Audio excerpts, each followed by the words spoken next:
das coisas que eu mais gosto nas histórias do Flash é a leveza e a criatividade das suas histórias, muito por conta dos seus personagens envolvidos nela. Sabe, muito me remete à época dos anos 60 dos quadrinhos, que para quem não sabe foi a Era de Prata, onde as coisas eram mais inocentes. E um dos símbolos que para mim mais chamam a atenção nas suas histórias é a galeria de vilões, que nada mais são do que os vilões do Flash reunidos tal qual o Sexteto Sinistro faz com o Homem-Aranha. Só que a galeria de vilões do Flash veio primeiro. Nada mais são do que vilões fracassados, que muitas vezes nem poderes têm, eles utilizam armas e apetrechos ali deles para combater praticamente alguém que tem poderes de um deus, que é o Flash. Então o Flash é um ser muito poderoso contra a galeria de vilões que são caras comuns tentando lidar com o Flash. Mas a parte mais legal da galeria de vilões do Flash por si só é que eles têm regras de conduta. Eles, no caso, são aqueles vilões que um pouquinho você vê que eles têm honra, sabe? E uma das melhores histórias que a gente pode tirar esse tipo de coisa da galeria de vilões é Flash, a revolução dos vilões. Inclusive, vale ressaltar que essa capa é maravilhosa, fala a verdade. Sério, eu acho essa capa tão linda. Porque, visto as regras de conduta desses personagens, essa história, a Revolução dos Vilões, foi justamente aquela em que o Capitão Frio, que é o líder da galeria, resolve que na verdade eles deveriam ter poderes agora. Nesse caso, ele faz uma mutação com todos os membros da galeria e a gente vê um por um lidando com essa expectativa de ter poderes novamente, finalmente podendo fazer frente ao Flash de alguma forma. Em primeiro momento, nessa edição, a gente percebe que o Mago do Tempo tá bastante puto com o Flash. Sabe, ele acabou de sair de toda aquela transformação e o próprio Flash começa a perceber que os vilões, na real, não estão mais sendo como eles eram antes. Agora eles têm poderes. E cê sabe, né? Depois disso, ele enfrenta o Onda Térmica. Inclusive, querendo vingança contra o Capitão Frio. Os dois não se entendem muito bem. É nesse momento que o próprio Flash, que tinha acabado de lidar com o Mago do Tempo, acaba encontrando eles no bar, porque afinal de contas os dois estão fazendo o maior barulho e explosões da cidade toda. Eles brigam entre si, mas o Flash no fim do dia acaba conseguindo deter os dois, mesmo que eles não sejam o alvo principal. E é nesse momento que a irmã do Capitão Frio acaba aparecendo na história, a Patinadora, outra integrante da galeria de vilões. A Patinadora tem esse nome justamente porque ela transita entre os locais. Ela é completamente intangível e é a melhor forma de invadir e sair de lugares a todo momento. Ela não pode ser vista se ela quiser, só que tudo isso tem um efeito colateral. Ela não consegue sair da intangibilidade, ela sempre é intangível, e nos momentos que ela quer é visível, e nos momentos que não, não. A Patinadora é como se fosse um fantasma, ela ronda por aí, a gente sabe que ela tá lá, a gente sente a presença dela. E ela também culpa o Capitão Frio sobre o que está acontecendo com eles. O Capitão Frio sempre foi um cara que tem armas de frio, como o próprio nome fala. Mas depois da transfusão mutante que eles fizeram entre si, ele acabaria tendo poderes, tudo aquilo era ideia dele. E a gente passa a história toda vendo eles tretando entre si. Começando pelo fato de que eles têm regras, a galeria sempre se esforçou para não matar caso seja necessário, apenas roubar, pegar o dinheiro e vazar, não envolver crianças no processo, eles não fazem isso de jeito nenhum, e também ficarem longe de drogas. Eles não se envolvem com contrabando ou qualquer coisa do tipo. Porque você sabe, né? Lá no fundo até os vilões sabem que usar droga é coisa de otário. Ah, e uma das regras principais, eles respeitam o Flash. Até mesmo como inimigo deles, o Flash é respeitado. A galeria toda não se encaram apenas como vilões do Flash, mas sim rivais dele. O Capitão Frio principalmente, mas os outros também o admiram, sabe? E é interessante porque a todo momento a gente vê o lado humano do Capitão Frio e de todos eles, a ponto de que a própria Patinadora acaba rompendo a galeria e eles entram numa espécie de guerra civil. A irmã dele ama o irmãozinho, é verdade, mas ela sabe que não é mais o momento dele comandar a galeria. Ela tem que seguir em frente junto com todos eles. Inclusive, ela na real tem um caso com o Mestre dos Espelhos, o Sam.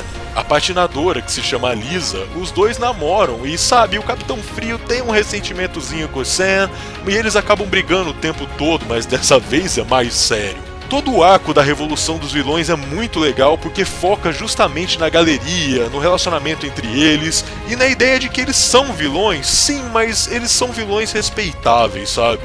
Eles têm as suas regras, seus códigos de conduta, e o próprio Flash acaba entrando no meio nesse meio tempo. E sabe, sem querer dar spoiler, mas no fim das contas eles acabam entendendo que o Flash é o que os une. A rivalidade que eles têm com o Vermelhão, na real, é algo que acaba sendo retomado no final do arco. E aí a gente tem uma batalha clássica do Flash contra a sua galeria de vilões nesse meio tempo, que é o seu próprio Sexteto Sinistro, fala a verdade. E assim como muitas lutas em histórias em quadrinhos, é muito legal ver como o Flash lida com a revolução dos vilões, com seus novos poderes e agora com a galeria dividida, só que os dois lados querendo o couro do Flash, não como inimigos mortais, mas como rivais, porque todos eles querem superar o Flash, ao seu modo, da sua maneira.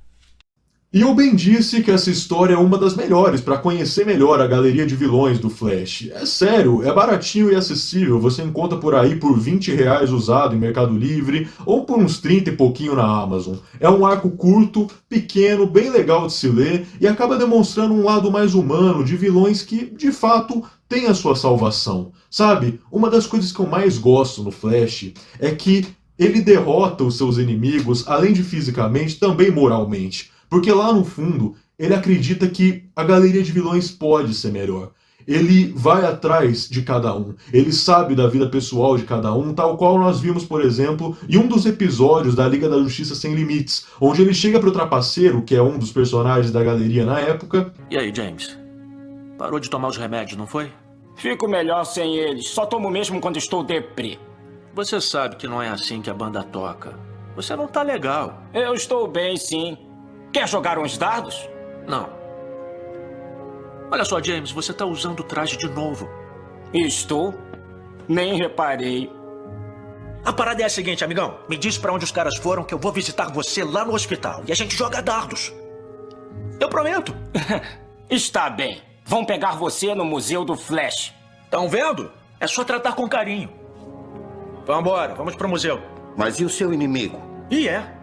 Ô doido, assim que terminar aí, vai pro hospital. Tô de olho em você, hein? Me pegou de novo, Flash. E ele acaba agindo com o Trapaceiro de uma maneira que meio que faz ele se sentir mal por ser um vilão. Ele sabe e tem paciência de lidar com ele e no fundo, justamente por eles terem essas regras de não matar, não envolver crianças, não envolver drogas, etc., o Flash acaba vendo uma salvação neles, coisa que, por exemplo, ele não faz envolvendo o Flash Reverso, que é o Tuane, porque o Tuane, por si só, é um psicopata maluco, e o próprio Flash sabe disso, e ele não vê salvação nem pro Tuane e nem pro Gorilla Grodd, que são outros vilões mais casca-grossa e de nível mais acima dos vilões do Flash e tudo mais. Acontece que a galeria, por si só, eles têm salvação. Eles não são caras exatamente ruins. O próprio código de conduta deles denota isso. E isso é uma das coisas que mais me faz gostar. Uma das características que eu mais gosto nas histórias do Flash é justamente essa leveza e esse conceito das suas histórias que me remetem a essa parte mais inocente dos quadrinhos e muito mais criativa. Eles têm os seus problemas, inclusive tem uma história que a Panini vai lançar, acho que no mês que vem, que se trata do Onda Atêmica, que é um dos membros da galeria, que acaba contraindo câncer. Ele descobre que tem câncer e o diálogo que ele tem, a conversa que ele tem com o Barry nesse momento, com o Flash, é um dos momentos mais bonitos que eu já vi do Flash Barry Allen com os seus vilões, conversando com um dos membros da galeria de vilões. Inclusive, essa história do Onda Térmica com câncer, eu acho que é uma história muito interessante de no futuro eu comentar com vocês a respeito disso. Então, se inscreva no canal para não deixar de acompanhar os próximos vídeos que eu vou lançar a respeito do Flash e da sua galeria de vilões. Porque eu acho que por mais simples que eles possam ser, tem muita coisa interessante que a gente pode pegar, tanto da Patinadora, quanto Capitão Frio, Capitão Boomerang, Mago do Tempo, o Trapaceiro, entre outros personagens, fora o próprio Onda Térmica que eu citei. E eu sei que eles parecem vilões de quinto, quarto escalão, mas é verdade, eles são mesmo. E é justamente por isso que é legal de ver as histórias dos caras se matando, movendo montanhas para tentar parar o Flash, e eles nunca conseguem, porque o Flash é muito mais poderoso que eles. E é por isso que eu amo tanto o Flash, porque além da personalidade leve de um personagem que eu amo tanto, que é o Barry Allen, as suas histórias também são leves com a sua galeria de vilões, que porventura também são muito interessantes e demonstram muita humanidade justamente nos seus espaços em que se demonstram suas fraquezas perante ao herói dessas histórias, que é o Flash. Então é isso, galera. Não se esqueça de deixar o like, se inscrever no canal e comenta também para dar uma força. Valeu, falou e até mais.